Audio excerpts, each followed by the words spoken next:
바라보고 앞으로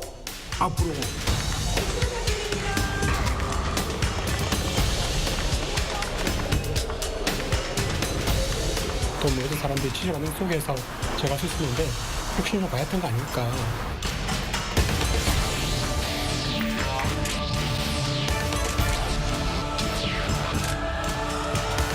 민주당 정부 다르다라고 얘기했다라면 그 다른 모습을 보여줘야 되는데 인사 문제에서는 그 다른 모습들을 확인시켜주지 못했기 때문에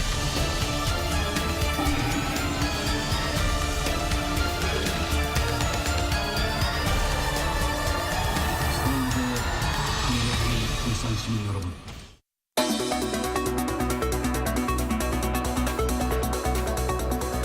안녕하십니까. 탐사기획 돌직공입니다. 지난 6월에 치러졌던 지방선거를 통해 울산에서도 20년 만에 지방 정권이 교체가 됐습니다. 새로운 시정에 대한 기대감은 높은데 그러나 최근 여론조사를 통해 나온 송철호 시장의 직무수행 지지도 15위와 13위로 하위권에 머무르고 있습니다. 이전 시장들이 모두 최상위의 지지를 받았던 것과 비교하면 좀 대비가 되는 부분인데요. 오늘 돌직구 첫 방송은 취임 100일을 맞아 송철호 시장의 울산 시정에 대해서 자세하게 취재를 해봤습니다. 이동욱 기자 나와 있습니다. 어서 오십시오. 네, 안녕하십니까. 네, 시민들의 많은 지지로 당선이 된 시장이 직무 수행에 있어서는 시민들의 지지를 받고 못하고 있어요. 이것을 어떻게 이해해야 할까요? 네, 여기에는 여러 가지 해석이 있습니다. 보수 지지층이 두터운 지역 여건상 진보 진영 시장에 대한 비판이 그만큼 많을 수밖에 없다. 이런 이야기도 있고요. 또 지역 경제 여건이 워낙 어렵기 때문에 이런 실질적인 어려움이 여론조사에 반영이 됐다는 해석도 있습니다.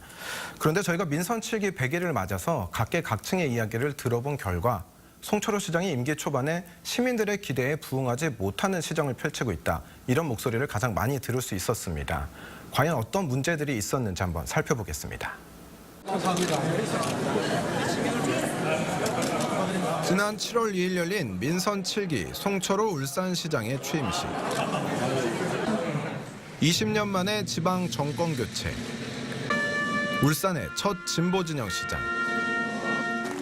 많은 의미가 담긴 송철호 시장의 취임식 무대는 큼지막한 시민이라는 글자로 채워졌습니다. 취임사의 핵심도 시민이었습니다. 시민 여러분과 함께 출발한 새로운 울산호는 과거에서 미래로, 부정에서 정의로, 갈등에서 화합으로, 절망에서 번영으로 나아갈 것입니다. 오직 시민만 바라보고 앞으로 나아가겠습니다. 감사합니다. 시민이라는 단어는 반년 가까이 이어진 송 시장의 선거 운동을 관통하는 핵심 키워드였습니다. 지난 1월 KTX 울산역에서 열린 송철호 시장의 출마 기자회견. 어떤 후보보다 큰 세를 과시했지만 송 시장은 시민을 앞세우며 몸을 낮췄습니다.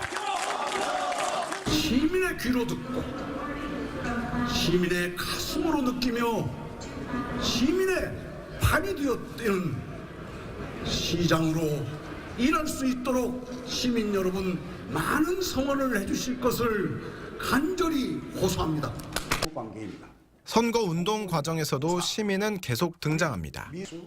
부정 없는 깨끗한 선거를 치르겠다며 모금에 나섰던 선거자금 펀드 이름 역시 시민 펀드였습니다. 당선 뒤 시정 업무 인수인계를 위해 꾸렸던 인수위원회도 시민소통위원회로 이름 지으며 시민을 전면에 내세웠고 취임 후 첫 결제 업무도 시민신문고위원회 구성 운영 계획안을 택했습니다. 선거 운동 기간부터 일관되게 던져온 시민이 주인이라는 메시지를 실질적인 정책으로까지 연결시킨 겁니다. 그런데 이렇게 울산시의 새로운 정치 철학으로 자리 잡는 듯했던 시민이 주인이라는 구호는 신문고위원회가 제 모습을 갖추기도 전부터 각종 논란에 휩싸이며 퇴색되기 시작합니다. 논란은 자유한국당 소속 시의원들로부터 시작됐습니다. 울산시가 시민신문고위원회 출범의 근거가 될 조례안을 만드는 과정에서 법으로 정해진 입법 예고 기간을 지키지 않았다며 정말 시민이 주인이 맞느냐고 시장에게 되물은 겁니다. 실제 행정 절차법에 따르면 자치법규인 조례의 경우 해당 조례안을 20일 동안 예고한 뒤 시민의 의견을 듣고 이를 존중해 처리하도록 규정하고 있습니다. 하지만 울산시 시민신문고위원회 조례안의 입법 예고 기간은 단 이틀. 취임식 날 시장의 결재를 받은 뒤 시청 홈페이지에만 게시한 조례안에 대한 의견 제출 기한을 바로 다음 날로 못 박았습니다. 시민의 고충을 듣고 민원을 해결하는 신문고위원회에 대해 정작 시민들이 의견을 제시할 기회를 사실상 차단한 겁니다. 이에 대해 울산시는 신속한 국민의 권리 보호 또는 예측 곤란한 특별한 사정의 발생 등으로 입법이 긴급을 요하는 경우에는 입법 예고 기간을 줄일 수 있다며 문제가 없다는 입장입니다. 하지만 신문고위원회 설치가 정말 시민의 권리 보호를 위해 혹은 특별한 사정에 의해 긴급을 요하는 사안에 해당되는 걸까? 되려 시민단체들은 오히려 더 많은 의견을 수렴하고 면밀하게 검토해 내실을 다졌어야 했다는 아쉬움을 쏟아내고 있습니다. 그렇죠. 근데 이거 잘 되게 한다면 의회하고 사실 소통, 그 다양한 우리 손을 만들어갔으면 좋지 않을까라는 아쉬움이 남는 거죠. 그러면서 거기에 첫 달을 좀 더 좀 깔끔하게 또 모든 사람들이 지지받는 속에서 제가 쓰는데 혹시 좀 봐야 했던 거 아닐까. 신문고위원회를 둘러싼 논란은 외부에만 있었던 것이 아닙니다. 신문고위원회 출범을 준비하는 공무원들은 한동안 간판도 없는 임시 사무실을 사용해야 했습니다. 당초 울산시의회 건물 1층에 사무실을 차릴 계획이었지만 더불어민주당 소속이 대부분인 시의원들이 주민 민원 수렴 창구인 의회에 같은 역할을 하는 신문고위원회가 들어와서는 안 된다며 제동을 걸었기 때문입니다. 사전 협의와 소통의 부재가 당내에서 합의된 공약사항을 놓고 시장과 시의회가 힘을 겨루는 모습까지 연출한 겁니다. 그러니까 그건 단순히 자유한국당 의원들만 지적했던 게 아니라 같은 당 소속의 의원들도 지적할 수밖에 없는 절차의 문제라든가 내용의 문제라든가 다 지적될 수밖에 없는 사안들을 발생시켜서 뭐 조금은 되게 아쉬웠던 그런 측면들이 있습니다. 그리고 송 시장 취임 2달 만인 지난달 10일 신문고위원회의 출범식이 열렸습니다. 줄줄이 이어지는 내빈들의 축사. 행사를 위해 특별히 제작된 대형 북. 그 북을 신문고위원회 1호 민원인이 직접 두드리는 퍼포먼스까지 차례로 진행된 출범식은 시민이 주인이라며 의전을 대폭 간소화했던 2달 전 시장 취임식과는 거리가 먼 모습이었습니다. 그리고 행사에 참석한 송 시장의 축사는 숱한 논란 속에서도 일사천리로 진행된 신문고위원회 설치에 대한 힌트를 던졌습니다. 그러니까 과거의 흔적을 그 조선시대의 태종실로 그거를 이렇게 양력으로 환산을 해보니 오늘로. 그래서 이거에 맞추려고 그동안 그렇게 욕심을 냈던 겁니다. 이왕이면 따로 내거든요. 지부 인사. 공무원 조직 내부에서는 자주 섞인 비판마저 나오고 있습니다. 저희가 이제 울산광역시청 시장 눈치를 보고 어떻게든 입맛에 들려고 처음에 그렇게 했다, 무리해서 했다 이런 생각이 들더라고요. 그거는 뭐 정권 바뀌고 나서 제일 처음에 입안 혀처럼 굴어야지 살아남을 거 아닙니까? 생존 잘 얘기했던 것 같아요. 고위공무원들이. 급히 먹는 밥이 체한다는 속담이 있듯 서두름은 필연적으로 부실로 귀결됩니다. 신문고위원회 역시 조직 구성과 운영에서 부실함을 여실히 드러내고 있습니다. 위원장과 4명의 위원으로 구성된 신문고위원회. 위원은 2명의 퇴직 공무원과 교수, 시민단체 활동가 출신으로 구성돼 있습니다. 다양한 계층의 여러 의견을 널리 수렴하기 위한 구성이라고는 보기 어려워 보입니다. 노동계든 여성계든 모든 곳에 함께 했었기 때문에 거기에 목소리를 잘 담고 정책을 만들어낼 수 있는 데는 아마 진보정당 아니었나 이런 생각이 듭니다. 저희들 정의당이나 이런 쪽에 충분히 추천을 요청을 해줄 거다 이런 생각도 했었습니다. 기대도 조금 했었습니다. 게다가 위원 2명은 송철호 시장과 함께 선거를 치른 선거 캠프와 민주당 출신으로 한 명은 남구청장 예비 후보로도 나섰던 인물입니다. 이 위원은 선거법 위반 수사를 받고 있는 남구청장이 당선 무효형을 선고받게 되면 재선거에 출마하겠다는 의사를 공공연히 밝히고 있습니다. 또 다른 캠프 출신 인사이자 퇴직 공무원 출신인 한 위원은 행정사를 겸직하고 있습니다.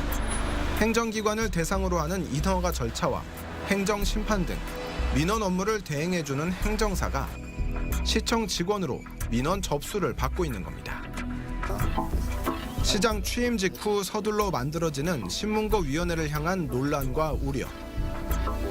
송철호 시장도 그런 신호는 충분히 감지하고 있었습니다. 물론 걱정하시는 분도 많습니다.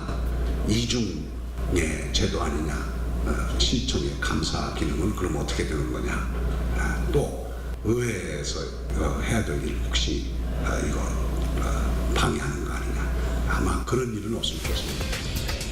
하지만 시장의 기대와는 달리 시민의 목소리가 빠진 채 만들어진 신문고위원회는 주위의 불안한 시선 속에 첫걸음을 떼고 있습니다. 그래서 여기는 그 정착 기간 동안에 상당 기간의 또 혼란, 이 불가피할 수밖에 없는 공직 구조로군요. 그래서 이게 정말 잘 굴러갈지 여부는 시민들의 입장에, 시민단체 입장에서 마찬가지로 되게 중요한 조직이 있는데 정말 잘 굴러갈지는 많이 관심을 갖고 지켜봐야 돼, 언론들도. 그런 거인 것 같아요, 신문들이.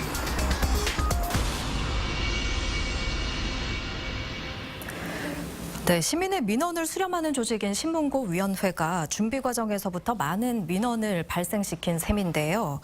결국 울산시와 시장은 다소 서두르고 무리를 했다 하더라도 결과적으로 시민들에게 좋은 기관이니 괜찮은 거다. 이런 생각이 좀 엿보이네요. 네, 그렇습니다. 저희가 실제 송철호 시장에게 여기에 대해서 질문을 던졌는데 본인이 오랫동안 준비를 했고 또 최고의 전문가를 모셔왔기 때문에 조금 급하게 한 면은 있지만 괜찮다. 이런 답을 들을 수 있었습니다. 시민과 함께 무언가를 만들어간다기보다는 우리가 전문가고 시민이 필요한 게 뭔지를 잘 알고 있으니까 알아서 잘 할 것이다. 믿고 따라라. 이런 뜻으로 들리는 답이죠. 시정을 대하는 이런 송 시장의 태도는 초기 인사에서도 고스란히 드러났습니다. 그리고 이 인사 문제는 임기 초반 송철호 시장이 가장 많은 비판을 받는 논란거리가 됐습니다.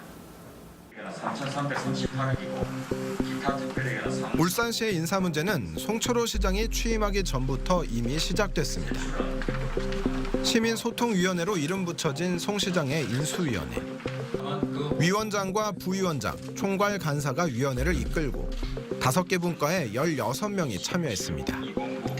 그런데 이들 위원회 소속 19명 가운데 4분의 1인 5명이 울산시의 주요 보직에 잇따라 채용됐습니다.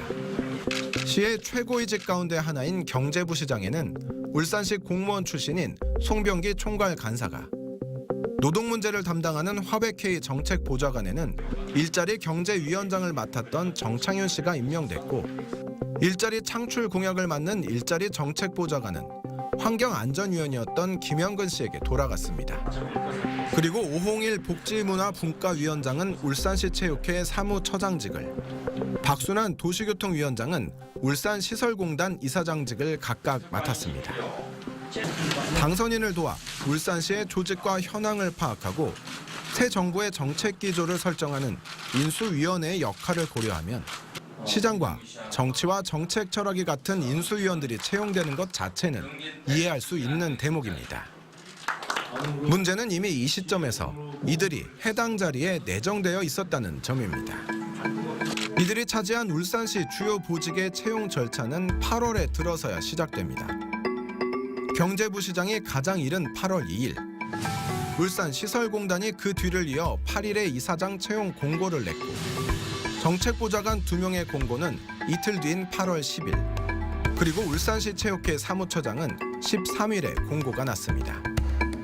하지만 인사의 첫 단계인 채용 공고가 나기 이미 한 달 전부터 지역 언론에는 해당 보직의 내정자로 이들이 소개되기 시작했고, 언론의 예측은 정확하게 들어맞았습니다. 우리가 객관적이고 공정하게 투명하게 해서 그 사람을 이제 뽑아야 되는데 그렇지 못하는 게 가장 큰 문제인 거죠. 선거 끝나면 자기 주위에 있는 사람들 하나 자리 주기 위한. 울산시의 인사를 담당하는 부서인 총무과는 이런 내정 의혹은 터무니없다고 해명했습니다. 모두 정해진 절차에 따라 적법하고 공정하게 채용됐다는 겁니다. 하지만 공식 인터뷰 요청은 거절했습니다. 울산시가 공식적으로 입장을 밝히기를 거절한 건 해명이 사실이 아니기 때문일 가능성이 높습니다. 채용 절차가 아무 의미 없다는 사실을 송 시장의 인수위원회가 스스로 밝혔기 때문입니다. 인수위원회는 활동 결과를 발표하는 자리에서 아직 관련 조례도 설치 시기도 결정되지 않은 신문고위원회 위원장이 내정된 사실을 발표했습니다. 그걸 오랫동안 운영했던 분이 같이 내려와서 함께 참여해갖고 위원장을 맡아서 하는 걸로 대충 그렇게 가닥은 잡혀져 있습니다. 그리고 실제 신문고위원회 위원장에는 송철호 시장이 국민고충처리위원회 위원장을 지낸 시절 함께 근무를 했던 차태환 씨가 임명됐습니다. 8월 1일 시작된 공모와 채용 절차는 아무 의미 없는 요식행위였던 겁니다. 이런 내정자 채용은 인수위원회 출신 인사들에 그치지 않습니다. 3급 상당의 정무특별보좌관에는 선거 캠프 출신 정몽주 씨가, 역시 고위공직인 상급 복지 여성국장에는 선거 과정에서 송 시장을 지지하며 민주당에 입당한 정복금 씨가 임명됐고, 4급 대변인에는 송철호 시장의 변호사 사무실 사무장으로 근무하던 전인석 씨가, 장애인 체육회 사무처장에도 이용태 씨가 내정설과 함께 채용됐습니다. 20년 만에 지방정권 교체는 적폐청산이라는 시민들의 요구가 있었기에 가능한 일이었습니다. 이를 알고 있는 송 시장도 기회가 있을 때마다 이전 정부를 적폐로 규정하고 청산하겠다는 의지를 밝혀왔습니다. 우리는 여전히 적폐 정권 23년간이나 시장이 그대로 지금도 지키고 온갖 측근들의 비리와 온갖 썩은 냄새 진동하는 그런 속에서 우리는 숨을 쉬고 있지 않습니까, 여러분? 계속 논란이 되고 있는 송철호 시장의 임기 초 인사와 이전 정부의 임기 초 인사를 울산시의 인사 관련 공문을 요청해 비교해봤습니다. 채용이 진행 중인 자리를 포함해 송철호 시장이 임기 100일 동안 새롭게 채용한 인원은 36명으로 오히려 적폐로 규정했던 김기현 시장의 14명과 비교해 2배 이상 많습니다. 무슨 행정혁신이라는 결국 인사 문제라든지 기존 정책을 답습하는 게 아니라 새롭게 한다는 거 아니겠습니까? 그죠? 근데 그런 부분에서 보면은 당장 우리 개방령 일자리에 인사 문제나 보면 좀 상당히 지금 내부에서도 아마 철회하라고 하는 이야기들이 있을 겁니다. 부적절한 인사는 단순한 측근 보은 인사 논란을 넘어 울산 시정에 대한 우려로 이어지고 있습니다. 송철호 시장은 민선 7기 시정의 전문성 강화를 이유로 고위공직 5자리를 새롭게 마련했습니다. 3급에 해당하는 복지 여성국장과 4급인 대변인, 해양수산과장, 5급인 일자리 정책과 화백회의 정책보좌관입니다. 앞서 살펴본 대로 해양수산과장을 제외하고는 모두 이미 내정된 인물들이 채용된 직급인데 대부분 전문성과는 거리가 먼 인물들이 채용됐습니다. 피할 수 없는 공공의사의 행상이라든지 이런 것 때문에 전문성이 떨어진 사람들이 몇 들어왔는데 그런 부분들은 시민사회단체에서 충분히 비판하고 있고 저희도 그 부분에 대해서는 굉장히 좀 비판하는 입장입니다. 당연히 개방형이라는 건 그 직위에 전문성을 가진 사람이 왔어야 되는 거고 그 전문성을 가지고 어떤 복지정책이면 복지정책, 다른 경제정책이면 경제정책에 대해서 뚜렷한 신념을 가지고 시장의 어떤 공약을 실현할 수 있도록 노력을 해야 되는데 과연 그런 것들이 이루어질까라는 부분에 있어서는 좀 의문이죠. 일자리 창출 공약 추진을 자문하는 일자리 정책보좌관에 임명된 김영근 씨는 울산 환경운동연합 사무처장 출신으로 인수위원회에서도 일자리 경제 분과가 아닌 환경안전 분과에서 활동했습니다. 주요 경력 역시 일자리 창출과 큰 관련이 없는 친환경 급식센터장이 대부분입니다. 울산시청의 과장급인 4급 상당 대변인에 임명된 전인석 씨. 대변인은 7명이 지원해 가장 경쟁률이 높았던 자리 중 하나입니다. 대변인에 채용되기 전까지 송철호 시장의 변호사 사무실에서 일했던 전인석 씨의 주요 경력은 청소년 문화예직 관장과 울산 YMCA 근무입니다. 대언론 업무를 하는 대변인과 관련된 경력은 울산 YMCA 대외 홍보 간사와 정책기획부장 정도인데 이 경력 역시 송 시장이 이사장을 지내던 시절에 쌓은 것으로 대변인 지원 자격에 겨우 맞춘 수준입니다. 비슷한 시기에 채용 공모를 했던 대변인실 소속 6급 상당 계약직 공무원의 채용 기준. 전문성을 위해 외부인을 채용했다는 4급 대변인의 경력으로는 지원조차 할 수 없는 수준입니다. 가장 논란이 되는 건 상급 상당의 복지 여성국장으로 역시 7대1로 경쟁률이 높았습니다. 그런데 나머지 6명을 제친 정복금 국장의 복지와 여성 분야 관련 경력은 어린이집 교사와 유치원 원장이 전부입니다. 또 다른 주요 경력으로 북구의회 의원이 있는데 역시 논란의 대상입니다. 정복금 국장은 지난 2014년 지방선거에서 당시 새누리당 소속 비례대표로 구의원에 당선됐지만 2년 만에 같은 당 소속 구의원과 시의원들로부터 거센 비난을 받는 처지가 됩니다. 당의 의사 결정을 무시하고 다른 당 의원들과 야합해 북구의장 자리를 차지했다며 전 현직 동료 의원들이 사퇴를 촉구하고 나선 겁니다. 지난 선거에서 새누리당 비례대표를 지지해준 유권자들을 배반하고 본인의 명예욕을 채웠습니다. 이와 같은 정복금 위원회의 행위로 볼 때 국가와 국민 그리고 20만 북구 주민의 이익은 안중에도 없음을 증명합니다. 여기에 비례대표 공천을 위해 지방선거를 앞두고 남구에서 북구로 주소지를 급히 이전하고 실제 거주하지도 않았다는 의혹까지 제기됐습니다. 결국 당에서 제명돼 무소속으로 의원 생활을 마친 정복금 의원은 지난 지방선거에서 돌연 송철호 후보를 지지한다며 더불어민주당에 입당했습니다. 송철호 후보를 울산시장에 당선시키는 것이 최선이라고. 이런 논란과는 별개로 행정 능력이 검증됐는지도 의문입니다. 정복금 국장이 구의원 4년 임기 동안 발의한 의안은 조례 2건과 규칙 1건이 전부. 개인정보보호법 개정에 따라 주민등록번호를 생년월일로 바꾼다는 내용과 이미 존재하는 포상 규정을 조례안으로 바꾼 정도에 불과합니다. 아예 그런 정책을 한 번도 안 해본 사람이에요. 그러면은 어떤 지시만 받고 그냥 따르는, 안 그러면 또 밑에서 올라가는 결제만 해준다 하면 그 국장 자리는 사실은 필요 없고, 그런 어떤 전문성이 떨어지는 부분을 가지고 임용을 했다 하면 큰 문제지. 울산 시민 전체가 사실 문제거든요, 이 부분.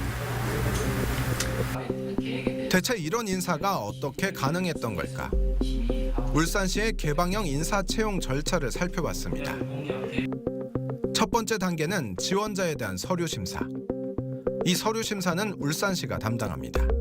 두 번째 단계는 면접 심사인데 면접 심사위원은 외부 인사지만 이 심사위원을 역시 울산시가 선정합니다. 마지막으로 울산시 인사위원회가 최종 심사를 해 면접을 통과한 지원자들의 종합 순위를 정하고 그 결과를 시장에게 보고하면 시장이 최종 결정을 내리게 됩니다. 언뜻 보면 여러 단계를 거쳐 공정성이 담보되는 듯하지만 울산시의 입김이 미치지 않는 곳이 없고 인사권자인 시장의 의지만 있다면 모든 과정에 얼마든지 울산시가 개입할 수 있는 겁니다. 실제 울산시는 공정한 심사 과정 없이 내부적으로 만든 승진 추천자 명단을 인사위원회에서 그대로 통과시키는 등 부적절한 인사 문제로 여러 차례 감사에서 지적을 받아왔습니다. 이런 문제점을 고치고 개선해야 할 송 시장이 오히려 부적절한 인사 관행을 측근들을 채용하는 데 이용한 셈이 된 겁니다.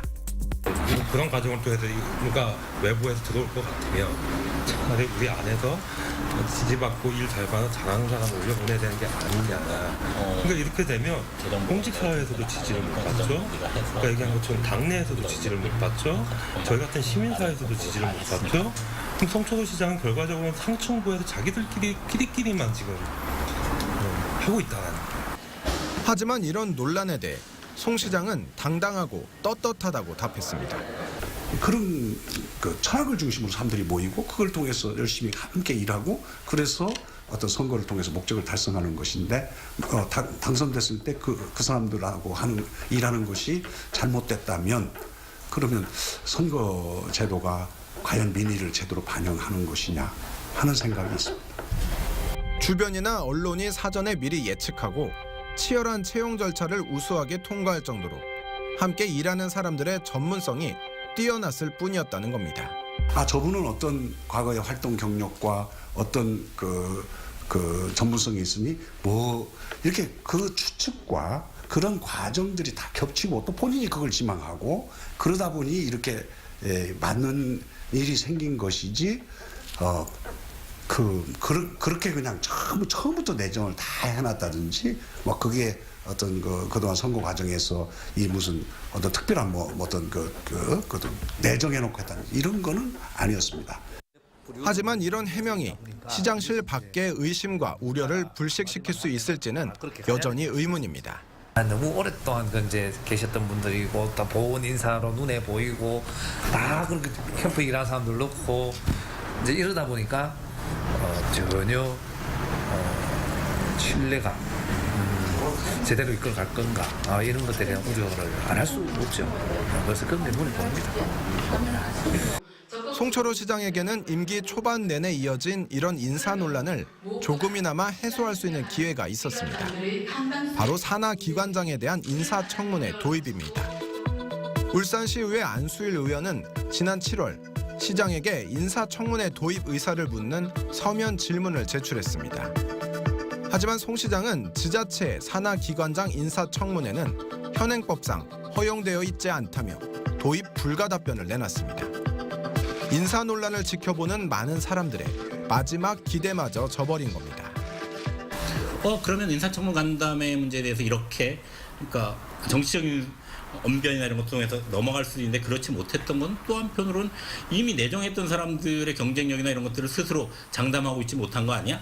라는 그 느낌까지 주는 뭐 이런 것들 때문에 법으로 허용이 되지 않는다는 울산시의 답변과 달리 부산에 이어 경남까지 인사청문회 도입을 결정하자 송 시장도 뒤늦게 인사청문회 제도를 마련하겠다고 수습했지만 정작 제도 도입은 차일피일 미뤄지고 그 사이 울산시 산하기관장들은 차례차례 임명되고 있습니다.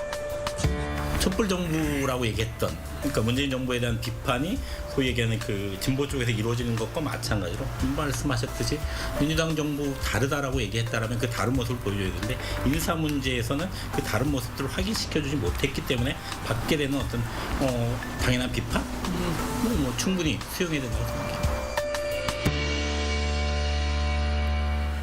네, 송 시장의 인재 영입은 사실 선거 기간 중에도 한국당 출신 인사들이 민주당으로 대거 영입되면서 논란이 임바 있는데요. 선거가 끝난 뒤에 나오는 측근 인사 논란, 뭐 누가 됐든 간에 피할 수 없는 일이라 이해를 한다 쳐도 이번에는 그 수가 너무 많고 전문성도 떨어진다는 의견이 많네요. 네, 그렇습니다. 때문에 정말 많은 논란이 일었었습니다. 그런데 저희가 인터뷰를 요청하기 전까지 송철호 시장은 단 한 번도 공식 입장을 밝힌 적이 없었습니다. 시민을 위해 최선을 다하고 있고 결국 시민들이 알아줄 것이다. 그래서 일일이 변명하지 않았다는 건데요. 이 말을 조금 거칠게 옮기자면 우리는 시민을 위해 최선을 다하고 있는데 사람들이 몰라주는 것은 어쩔 수 없지 않느냐. 결과가 말해줄 것이다. 이런 뜻으로 읽히고 있습니다. 네. 하지만 송 시장이 많은 비난을 던졌던 김기현 시장도 늘 울산시와 시민을 위해 일하고 있다고 밝혀왔습니다. 그 앞에 박맹호 시장도 마찬가지죠. 문제가 제기되면 소통을 통해서 이해를 구하고 잘못된 점을 고쳐야 하는데 지금까지 송 시장의 행보를 보면 입으로는 시민이 주인이라고 말하면서 사실상 행동은 이전 시장들과 별 다를 바가 없어 보입니다. 네, 조금만 더 시민들 입장에서 생각을 해줬으면 어땠을까 하는 아쉬움이 남습니다. 이동욱 기자 수고하셨습니다. 네, 감사합니다. 네, 4년이라는 시간에 비하면 100일은 그렇게 긴 시간은 아닙니다. 하지만 앞으로 4년을 좌우하는 방향을 설정하는 기간인 만큼 무엇보다 중요한 시기이기도 한데요. 울산시를 둘러싼 여러 논란과 비난을 그저 귀찮은 오해로만 채취할 것이 아니라 귀담아 듣고 4년의 시간이 흐른 뒤에는 그 어떤 누가 오더라도 함부로 뜯어고칠 수 없는 시민이 정말로 울산시정의 주인인 그 기틀을 송철호 시장께서 만들어 주셨으면 좋겠습니다. 자, 다음 주 돌직구 시간에는 울산 지역 산업체들이 내놓은 산업폐기물 매립장 허가를 시에서 내주지 않는 데서 비롯되는 문제점들을 집중 고발하겠습니다. 여기에도 많은 시청 부탁드립니다. 네, 저는 다음 주에 다시 인사드리겠습니다. 지금까지 시청해주신 여러분 고맙습니다.